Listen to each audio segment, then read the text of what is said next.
Já estamos de volta com Manhã Diversa, agora são 11 horas e 10 minutos. E existem muitas formas de abuso, e o abuso religioso é um deles. Ele se caracteriza quando o líder de alguma instituição aproveita da fé para manipular emocionalmente e até extorquir bens materiais de seus fiéis. Mas o que a lei diz sobre esses casos? Para responder essa e outras perguntas, nós convidamos a Renata Palottini, que é advogada pelos direitos no combate ao racismo religioso. Renata, seja muito bem-vinda à Manhã Diversa para a gente falar desse assunto que é muito sério e que acontece com mais frequência do que a gente imagina, né? Então seja muito bem-vinda.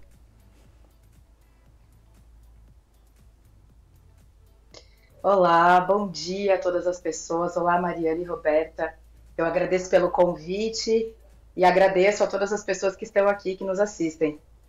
Então vamos começar, né? Porque a gente fala aí de poder e religião, que deveriam ser duas coisas que deveriam andar separadas, né? Mas a gente não vê, né, isso acontecendo na prática.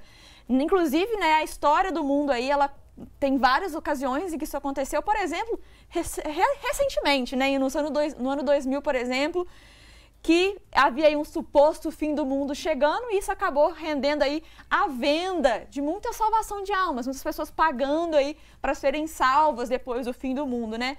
Então, afinal, o que caracteriza abuso religioso? São só esses casos extremos, como esse exemplo que eu dei?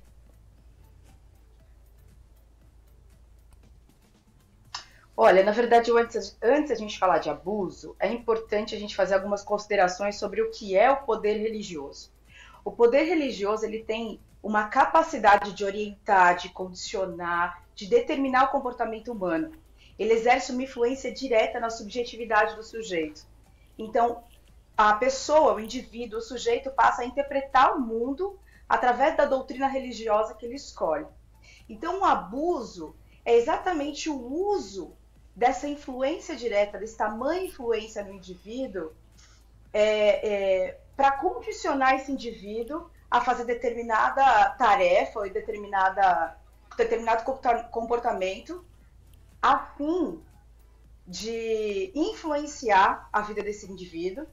Então, o líder religioso ou a entidade religiosa se aproveita dessa fragilidade para obter uma vantagem indevida. E a questão que fica é, existe alguma lei específica para esse caso, né, de abuso religioso? O que a gente sabe até agora desse cenário aí dentro do Brasil? Então, na verdade, como eu ia dizendo, se o abuso religioso é o aproveito dessa fragilidade do indivíduo, uma vez que ele está moldado pela doutrina da religião que ele escolhe, a figura do sacerdote e da sacerdotisa, ele incorre em algumas ilegalidades e até crimes, né, escorados aí no direito penal para obter essa vantagem. Então, sim, existe uma vasta legislação, tanto no âmbito do direito civil, quanto no âmbito do direito penal, para proteger as pessoas para não serem vitimadas de abusos da fé, em abusos no território religioso.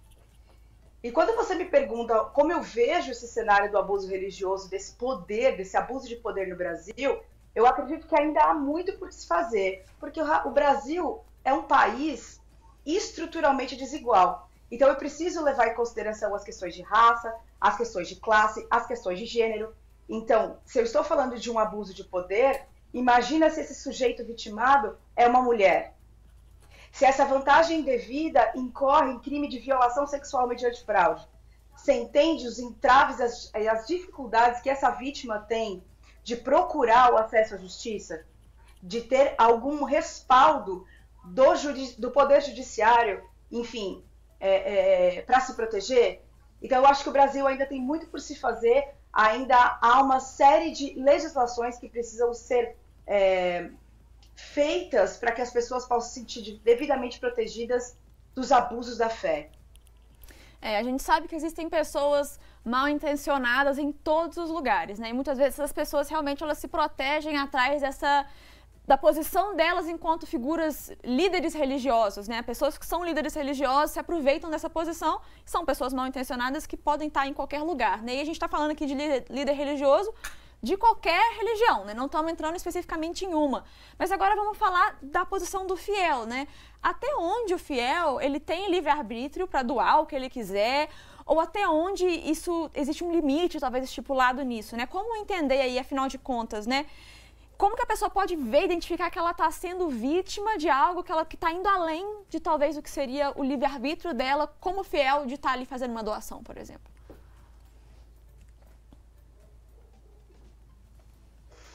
Olha, eu acho que primeiro, perceber-se vítima dentro do âmbito da fé é muito difícil, né?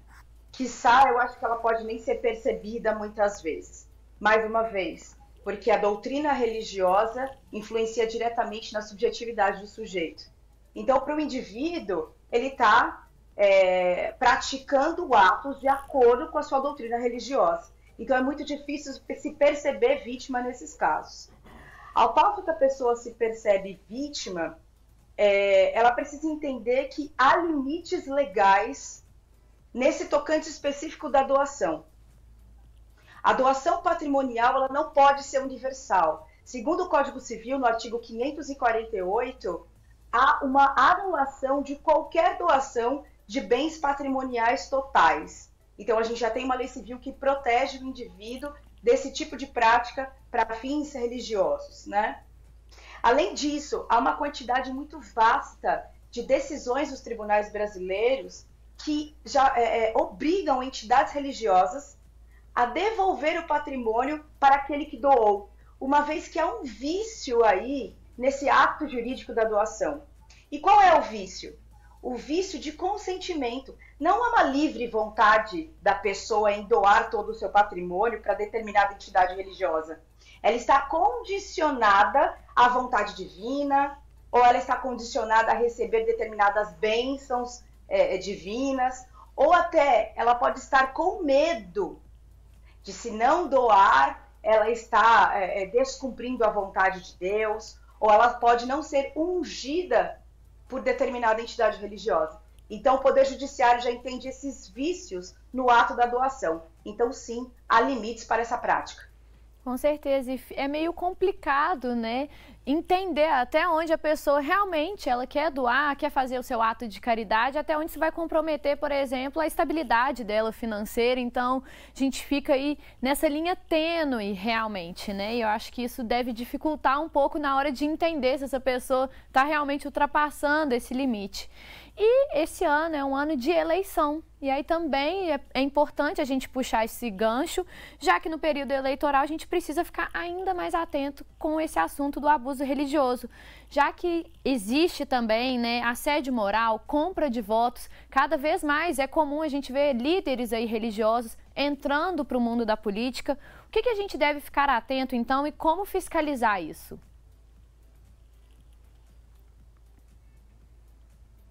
Olha, eu acho que todo cidadão e toda cidadã deve estar atento aos casos de violação da lei eleitoral. Ou seja, se há uma conduta que coíbe, que ameaça o indivíduo, e principalmente se esse indivíduo estiver dentro de um espaço religioso, ele precisa ter ciência de que isso é proibido pela Lei 9.504 de 97, que estabelece as normas para as eleições. Inclusive, essa lei, ela escora inúmeras determinadas posturas de irregularidade no processo eleitoral. Então, a gente precisa ficar atento em que ambiente essa propaganda eleitoral está sendo feita. Existem ambientes que são permitidos por essa lei e outros que não são. E o ambiente religioso não é permitido ser vinculado a qualquer candidatura ou qualquer coibição para garantir voto ou compra de voto, qualquer que seja a irregularidade. E em 2020, o TSE rejeitou a proposta de punir candidatos justamente pelo abuso religioso, ou seja, candidatos que usam a religião para obter votos. Então, o que você acha dessa decisão aí, né, de 2020? Olha, na verdade, o ministro Barroso, que participava dessa decisão, ele reconheceu que o abuso do poder religioso ele existe, ele não tinha dúvidas a respeito disso. Porém, o TSE não conseguiu validar o abuso do poder religioso para as eleições por falta de uma lei anterior. Então, o Poder Judiciário não tem a competência de legislar, de fazer a lei. Uma vez que a lei não existe, não é possível reconhecer o abuso do poder religioso no processo eleitoral. Então, há essa fragilidade legislativa no contexto nacional. Então, a minha opinião é que, de fato, a decisão do TSE foi assertiva. Se não há uma lei, não há como reconhecimento do poder do abuso religioso. Mas isso é um indicativo de que há muito para se fazer no Brasil para que as pessoas estejam protegidas desse tipo de abuso de poder.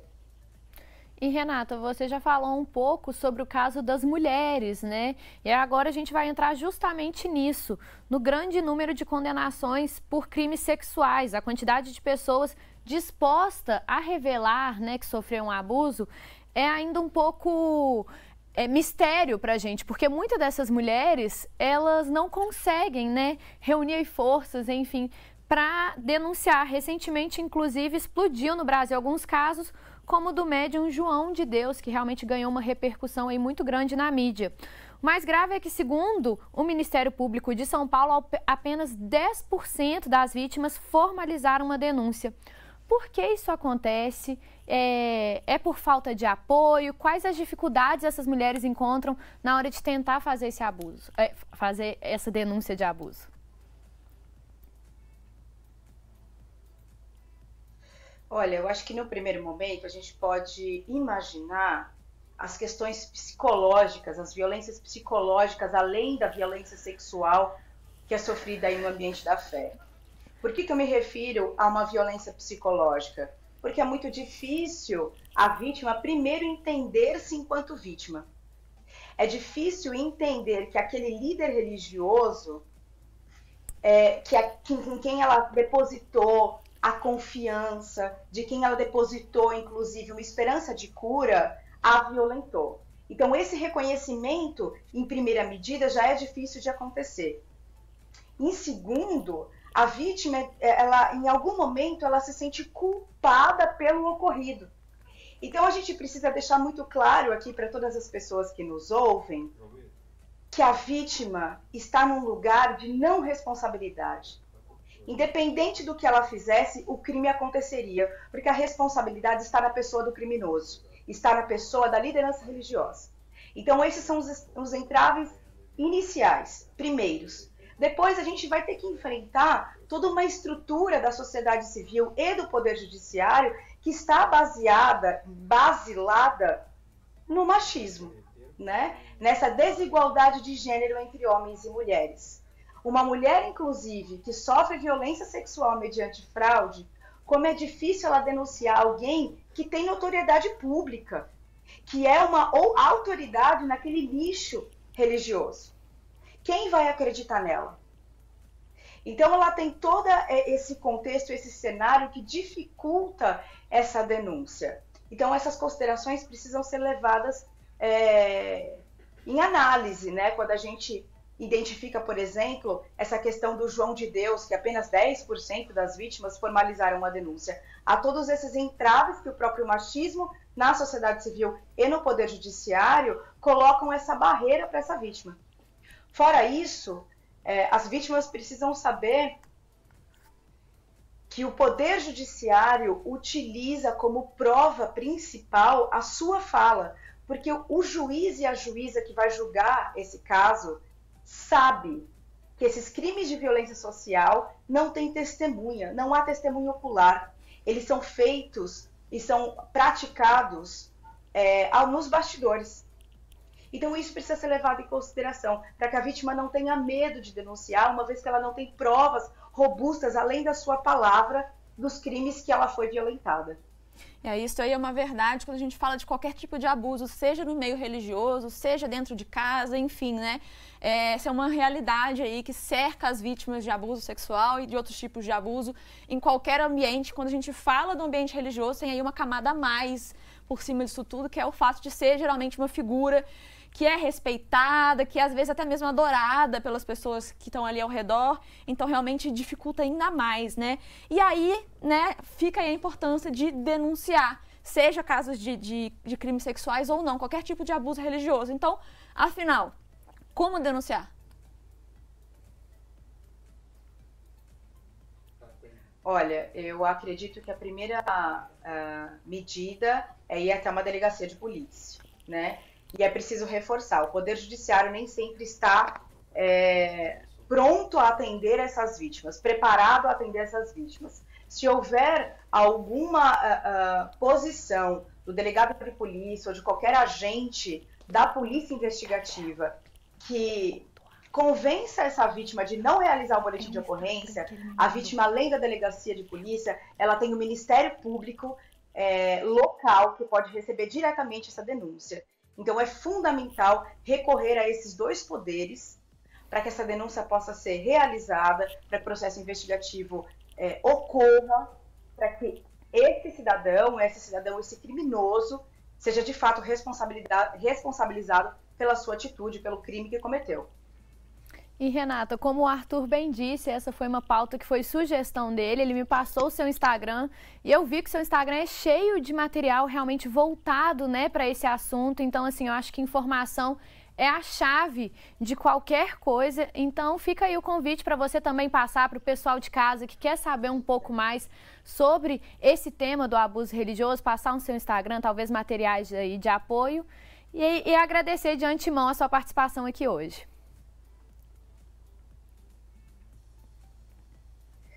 Eu que agradeço a pessoa do Arthur, agradeço você, Mariana, Roberta, muito obrigada.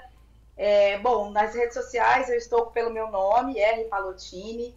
Na verdade, eu sou uma mulher que faz defesa no Poder Judiciário de mulheres vítimas de violência doméstica e vítimas de qualquer tipo de violência dentro do âmbito religioso.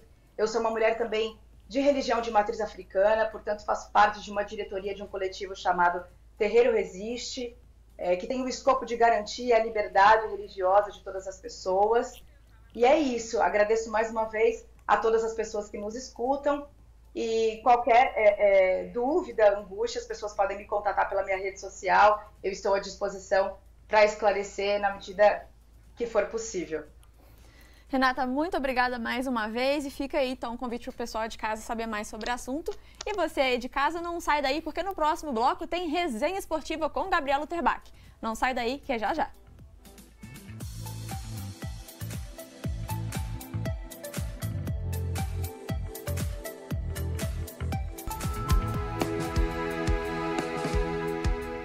Nesta segunda tem interrupção do abastecimento na zona norte de Juiz de Fora. A pausa é devido a serviços de manutenção na região do Búster Nossa Senhora da Paz e vai afetar os bairros da região do Milho Branco, Jardim Natal, Fontesville, Recanto da Mata, Encosta do Sol e Pedra Bonita.